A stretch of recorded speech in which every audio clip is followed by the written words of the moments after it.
नमस्कार दोस्तों।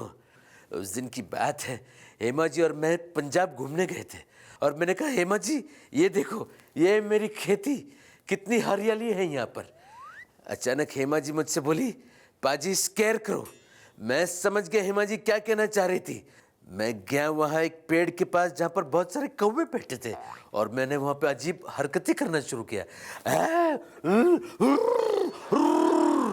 और कौवों को बहुत डराया मैंने। कौवे इतने डर गए कि सब के सब वहाँ से उड़ गए। उसके बाद मैं हेमा जी के पास गया और कहा, देखो उस पेड़ पे एक भी कौवा नहीं है। मैंने सबको डरा दिया। I scare crow. Hema ji मेरी तरफ अजीब नजरों से देखने लगी और कहा, क्या आप ही ने तो कहा था पाजी स्केयर करो, तो मैंने कौवों को डरा दिया। आई स्केयर करो। पता नहीं हेमा जी को क्या हुआ, गुस्से से चली गई और वो वापस मुंबई चली आई। आप ही बताइए दोस्तों, खुद ही कह रही थी स्केयर करो यानी कि कौवों को डराओ। जब मैंने कौवों को डराया वापस मुंबई चली गई। स्ट्रेंज। उस दिन की बात है दोस्तों, हेमा जी मेरे पास आकर बोलने लगी, पाजी कल मेरा ब्रदर का बर्थडे है, उनके लिए एक अच्छा गिफ्ट लेकर जाना चाहिए। मैंने कहा ऑफ कोर्स हेमा जी, आप उन्हें गिफ्ट के तौर पर क्या देना चाहती है। उन्होंने कहा नेक टाई। और हम लोग दोनों अगले दिन बर्थडे पार्टी में पहुंच गए। जैसे साले साहब को मैंने देखा, मैंने उनसे कहा हैप्पी बर्थडे साले साहब, और मैंने अपनी जेब से एक रस्सी निकाली और उनके गले पर कस के बांधने लगा। वो ऐसे होने लगा। हेमा जी भी जोर से चीखने लगी और मुझसे कहने लगी, पाजी ये तुम क्या कर रहे हो। मैंने कहा आप ही ने तो कहा था we will give him a neck tie, तो मैं उसका नेक को बांध रहा हूँ, अच्छी तरह से टाई कर रहा हूँ। पता नहीं हेमा जी को क्या हुआ, उन्होंने मेरे हाथों को जोर से मारा और वो रस्सी और साले साहब को वहाँ से लेकर गई। एक कोने में खड़े रहे दोनों बहुत देर तक। पता नहीं शायद मेरे बारे में बात कर रहे होंगे। हेमा जी ना एक असली भारतीय नारी है, अपने पति के सामने उसकी तारीफ नहीं करती। यमल पगला दीवाना सुपर हिट थी। दोस्तों कुछ दिन पहले एक प्रोड्यूसर ने मुझे फ़ोन किया और कहा, पाजी शूटिंग है बाहर गांव में, तुम आ जाना। मैंने कहा ठीक है मैं आ जाता हूँ। और जब मैं बाहर गांव पहुँचा, प्रोड्यूसर साहब गाड़ी लेकर आए थे मुझे पिकअप करने के लिए।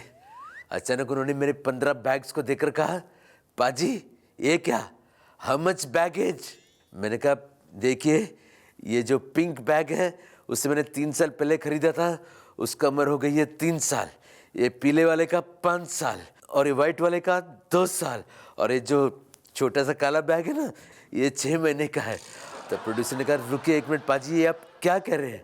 मैंने कहा प्रोड्यूसर साहब आप बहुत ही अजीब हैं, खुद ही आप बोल रहे थे हाउ मच बैग एज, तो मैं आपको अपने बैग का उम्र बता रहा था, बैग एज। वहाँ से भाग गए अपनी गाड़ी को छोड़कर। अजीब प्रोड्यूसर्स होते हैं, खुद ही पूछ रहे थे हाउ मच बैग एज और जब बैग का एज बता रहा हूँ वहाँ से भाग गए। स्ट्रेंज। नमस्कार, मैं आपके लिए लेकर आया हूँ कुछ अच्छी खबरें, कुछ बुरी खबरें। अच्छी खबर यह है कि आप क्रिकेटर्स भी एक्टिंग कर रहे हैं और बुरी खबर यह है कि हरमन बवेजा एक्टर होकर भी एक्टिंग नहीं कर पा रहे हैं। कांट है। अच्छी खबर यह है कि बप्पी लहरी अपने बॉडी से वजन कम करेंगे और बुरी खबर यह है कि वो अपनी बॉडी से 10-12 किलो के गहने कम करेंगे।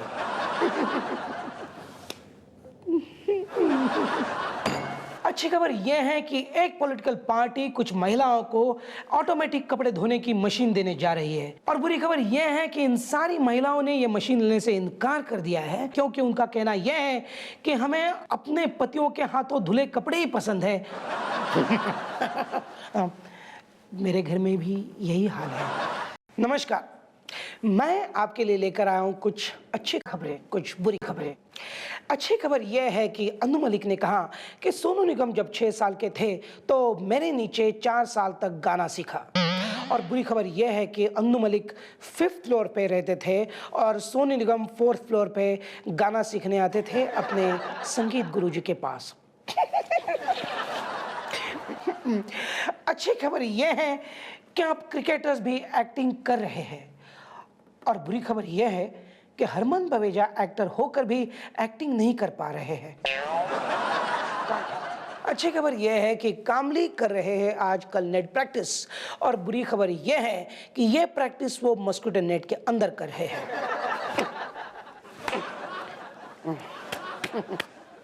नमस्कार, मैं आपके लिए लेकर आया हूं कुछ अच्छी खबरें और कुछ बुरी खबरें।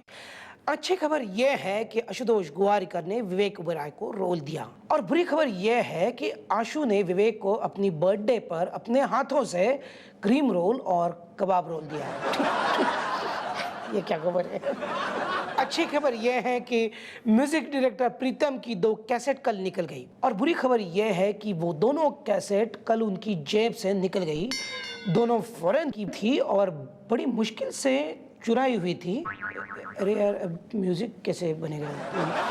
Anyway, अच्छी खबर यह है कि उदय चोपड़ा की फिल्म प्यार इम्पॉसिबल रिलीज हो गई है, और बुरी खबर यह है कि अब लोगों को पूरा यकीन हो गया है कि उदय चोपड़ा के लिए एक्टिंग इम्पॉसिबल है।